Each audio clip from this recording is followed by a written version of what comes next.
Hey everyone, welcome back to Agent versus App. This is day 2 of our 30-day AI testing challenge, where we put AI testing agents against real production apps. Today's app is Uber, and we're testing an intercity booking flow. This isn't a mock scenario. This is a real Uber app, real UI, real edge cases. Here's the setup. I want to test an intercity trip booking without writing any automation code. All I've done is describe the steps in plain English. Click on Where to. Enter Mumbai International Airport. Select the airport option. That's the test definition. Now watch this. I hit start, and from here, the AI agent takes over completely.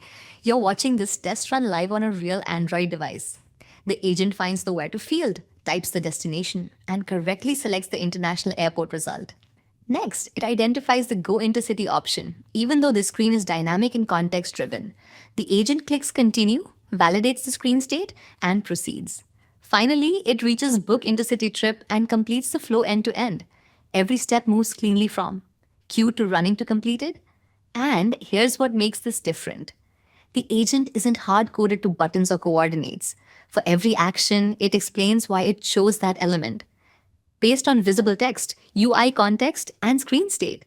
It's reasoning through the app, not blindly replaying steps. And while the flow is executing, the AI agent is automatically generating the automation script in the background. So when the test finishes, I don't just get a result. I get a production-ready automation script with every decision and action documented.